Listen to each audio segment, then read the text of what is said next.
वहीं जयपुर में अंतर्राष्ट्रीय मातृभाषा दिवस पर राजस्थान हाईकोर्ट ने विचार संगोष्ठी की है। जस्टिस अनिल कुमार उपमन के मुख्य आतिथ्य में कार्यक्रम का आयोजन किया गया। महाधिवक्ता राजेंद्र प्रसाद की अध्यक्षता में संगोष्ठी की गई। वहीं राजस्थान हाईकोर्ट बार एसोसिएशन और भारतीय भाषा अभियान जयपुर प्रांत ने संयुक्त आयोजन किया।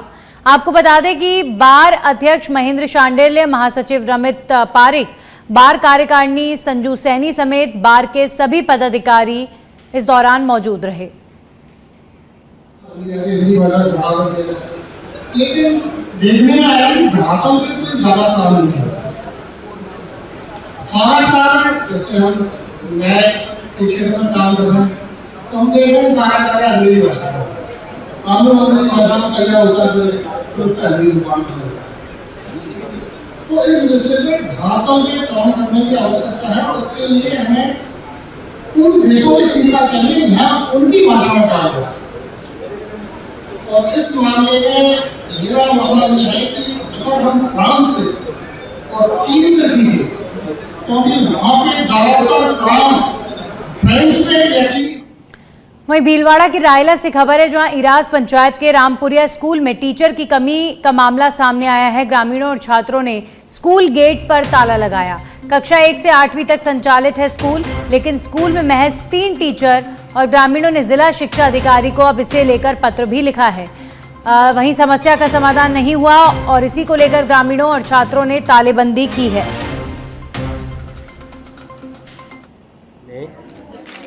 आज तालाबंदी का कारण ये है कि पिछले 1 वर्ष से स्टाफ की कमी चल रही है। यहाँ पे अभी लगभग 150 स्टूडेंट हैं, उसमें 3 अध्यापक हैं। अभी और डेपुटेशन पे लगा दिया, एक मैडम थी उनको भी डेपुटेशन पे लगा दिया। जब तक अध्यापकों की पूर्ति नहीं होती तब तक तालाबंदी रहेगी। और 2-3 बार सभी प्रशासन वाले को, CBO सर को और जिला शिक्षा अधिकारी, ब्लॉक शिक्षा अधिकारी सभी को अवगत करा दिया, उसके बावजूद भी कोई पूर्ति नहीं हुई। वहीं अलवर जिले के विजय मंदिर थाना अंतर्गत ग्राम डेहरा शाहपुर में व्यक्ति पर पड़ोसी ने जानलेवा हमला कर दिया, जिसमें व्यक्ति गंभीर रूप से घायल हो गया है।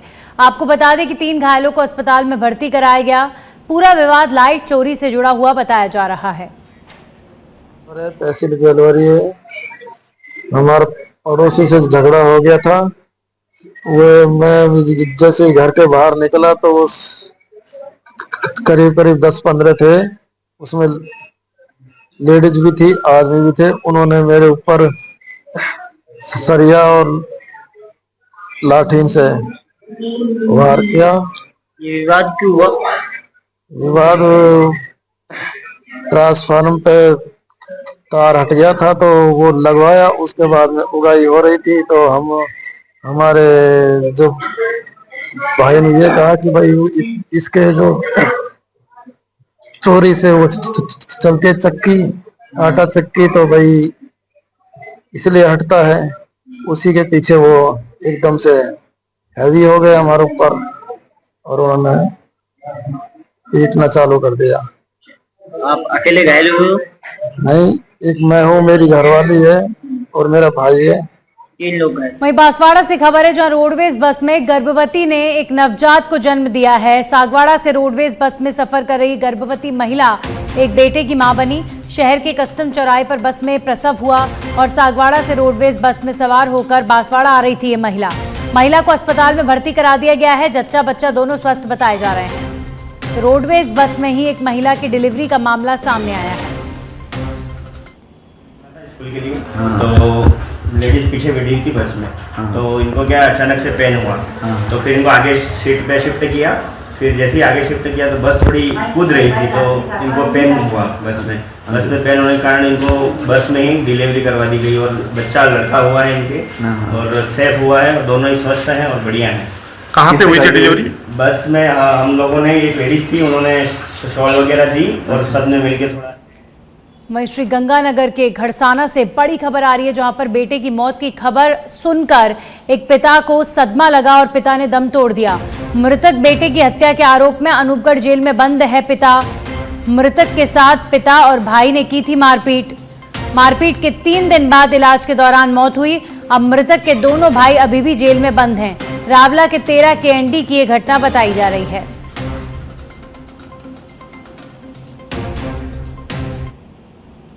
खबरों में आगे बढ़ेंगे और बात करेंगे उदयपुर में जिला कलेक्टर नमित मेहता ने बजट घोषणाओं की समीक्षा बैठक की है। जिला परिषद सभागार में बैठक का आयोजन हुआ। कलेक्टर ने बैठक में बजट घोषणाओं की क्रियान्विति के लिए कई आवश्यक दिशा निर्देश दिए हैं। बैठक में एडीएम प्रशासन दीपेंद्र सिंह राठौर, यूडीए आयुक्त राहुल जैन, नगर निगम आयुक्त रामप्रकाश, सीईओ जिला परिषद रिया डाबी समेत अभिविभागीय अधिकारी मौजूद हैं। खबरों में आगे बढ़ेंगे और बात करेंगे चाकसू थाना क्षेत्र में पुलिस की तानाशाही वाला रवैया सामने आया है।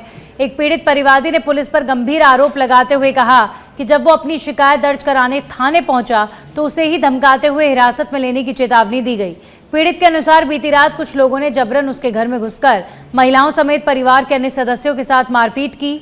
घटना के बाद पुलिस ने 6 लोगों को हिरासत में भी लिया था, लेकिन चौंकाने वाली बात यह रही कि 3 हमलावरों को रात में ही थाने लाकर बिना कार्रवाई छोड़ दिया गया। पीड़ित परिवार ने पुलिस की कार्यशैली पर गंभीर सवाल उठाते हुए निष्पक्ष जांच की मांग की है। मामले को लेकर स्थानीय लोगों में भी आक्रोश है। हालांकि थाना प्रभारी ने मामले की जांच कर कार्रवाई की बात कही है।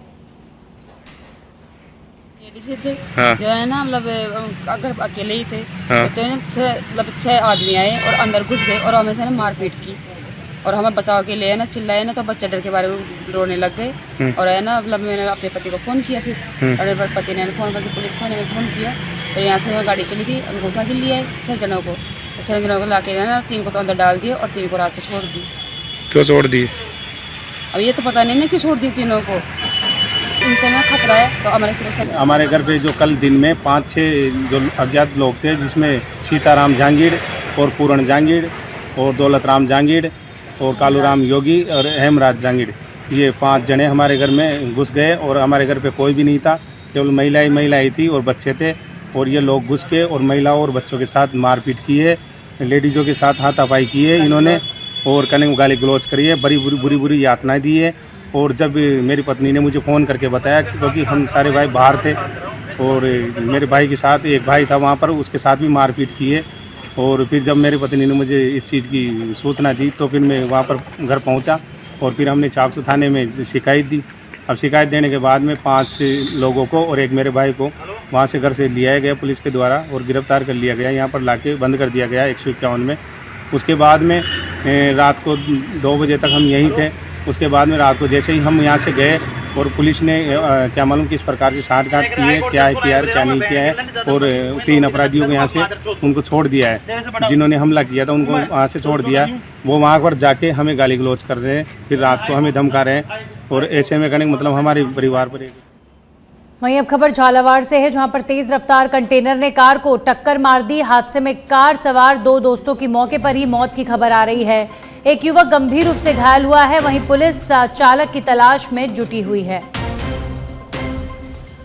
कंटेनर ने कार को टक्कर मारी, कार सवार 2 लोगों की मौत। वहीं चित्तौड़गढ़ की बेगू पुलिस ने तस्करी करने से पूर्व ही पारसोली थाना पुलिस ने 2 मादक पदार्थ तस्करों को दबोच लिया है। पुलिस टीम ने ट्रॉली बैग में भरा 46 किलोग्राम अवैध अफीम डोडा चूरा जब्त कर 2 आरोपियों को गिरफ्तार किया है। एएसपी रावत भाटा भगवत सिंह हिंगड़ और डीएसपी बेंगू अंजलि सिंह के निर्देशन में थानाधिकारी पारसोली प्रेम सिंह के नेतृत्व में पुलिस टीम द्वारा थाना क्षेत्र में गश्त की जा रही थी। गश्त के दौरान पुलिस टीम ट्रेन के आगमन का समय होने से पारसोली रेलवे स्टेशन पहुंची। आरोपी भीलवाड़ा जिले के मंगरोप थाना क्षेत्र रूपालिया निवासी महावीर जाट और साडास थाना क्षेत्र के करत्यास निवासी प्रकाश जाट को गिरफ्तार किया गया है। वहीं झुंझुनू से खबर है, जहां पर वन अधिकारी की हत्या के मामले में आक्रोश। सीएम के नाम विभागीय अधिकारियों को ज्ञापन सौंपा गया है। अधिकारी को शहीद का दर्जा देने की मांग की जा रही है। श्रवण झाझड़िया के नेतृत्व में ज्ञापन सौंपा गया।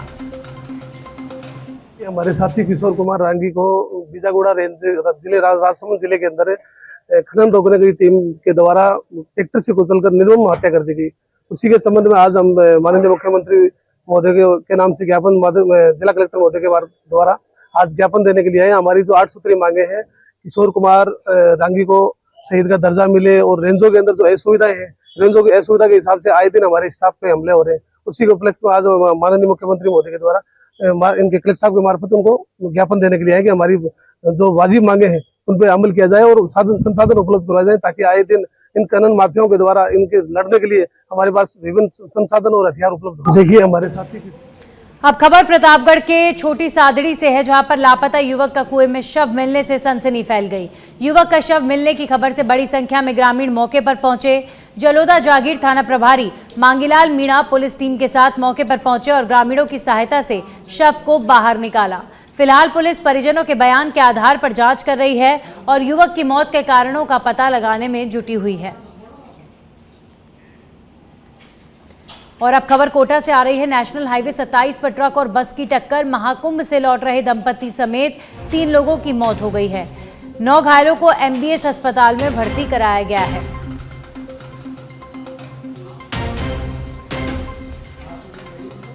वहीं अलवर के खेड़ली में राजस्थान खाद्य पदार्थ व्यापार महासंघ के आह्वान पर खेड़ली अनाज मंडी बंद रही। व्यापार समिति के अध्यक्ष प्रमोद बंसल ने बताया कि राजस्थान खाद्य पदार्थ व्यापार संघ जयपुर की ओर से कृषक कल्याण शुल्क समाप्त करने और अन्य कृषि जिन्सों पर मंडी शुल्क की दर 1% करने की मांग की जा रही है। वहीं अनाज मंडी बंद होने से किसानों की चिंता बढ़ी हुई है, क्योंकि सरसों की कटाई के बाद बिक्री के लिए तैयार है।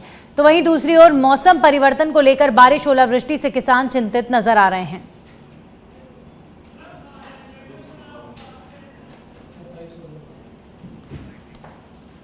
तो हमारे KKF हटाया जाए, जो कोरोना काल में गया था। अब कोरोना काल है नहीं, उसको हटाने के लिए सबसे बड़ी मांग तो ये है, एक बाहर से जो माल आता है राजस्थान से बाहर से, उस पर मंडी टैक्स और KKF लिया जाता है, उसकी सबसे बड़ी मांग है। इस वक्त किसान और मजदूर बहुत दुखी है। यहाँ 2000 रोज आदमी खेड़ली मंडी में काम करता है, सब बेरोजगार पड़ा हुआ है, सब दुखी हैं। और ये भारतीय जनता पार्टी व्यापारी की सरकार बताते हैं सबसे ज्यादा। वहीं कोटपुतली में बानसूर में रफ्तार का कहर देखने को मिला, जहां पर एक तेज रफ्तार बोलेरो ने ट्रैक्टर ट्रॉली में टक्कर मार दी। इस हादसे में एक महिला घायल हो गई, जिसके बाद घायल को अस्पताल में भर्ती करवाया गया है।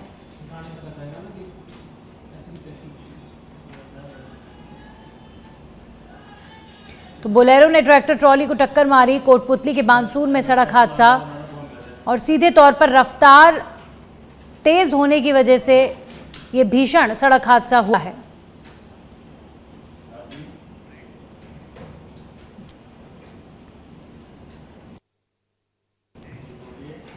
अब खबरों में आगे बढ़ेंगे, बात करेंगे कोटपुतली के नारायणपुर में सामुदायिक स्वास्थ्य केंद्र की सौगात मिली है। बजट घोषणा में वित्त मंत्री दिया कुमारी ने नारायणपुर के राजकीय सामुदायिक स्वास्थ्य केंद्र को क्रमोन्नत किया है। सामुदायिक स्वास्थ्य केंद्र में बेड बढ़ाने की घोषणा के बाद शुक्रवार को भाजपा कार्यकर्ताओं ने मंडल अध्यक्ष संदीप सैनी की मौजूदगी में पटाखे चलाकर खुशी जताई है। कार्यकर्ताओं ने मुख्यमंत्री और वित्त मंत्री और विधायक देवी सिंह शेखावत का आभार जताया है।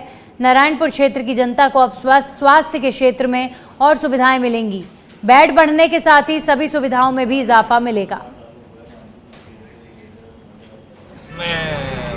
राजस्थान सरकार का, माननीय मुख्यमंत्री जी का और हमारे विधायक सम्मान देवी सिंह जी का आभार व्यक्त करना चाहूँगा, पूरे नगर पालिका क्षेत्रवासियों की तरफ से और पूरे विधानसभा क्षेत्रवासियों की तरफ से, जिन्होंने हमारे MLA साहब ने चिकित्सा सुविधाओं को लेकर के शुरू से ही ध्यान रखा है अस्पताल का, और नारायणपुर क्षेत्र का भी विशेष रूप से ध्यान रखा है। उनका बहुत धन्यवाद, बहुत आभार। अगर अपन बेड की बात करें तो पहले कितना था? अभी बजट में बेड को लेकर कोई संख्या का नहीं है, मगर 70 बेड का ये क्रमोन्नत होगा। इसमें चिकित्सा सुविधाएं बढ़ेंगी, डॉक्टर्स बढ़ेंगे, स्टाफ्स बढ़ेगा, नर्सिंग स्टाफ्स बढ़ेगा। और वहीं सिरोही के पालड़ी से बड़ी खबर आ रही है। तलाकशुदा पत्नी ने पति के 2 बच्चों को अगवा किया। महिला ने अपने 5 दोस्तों के साथ मिलकर अपहरण की साजिश रची थी। घर से स्कूल जा रहे 9 साल की बच्ची और 2 साल के बच्चे को अगवा किया।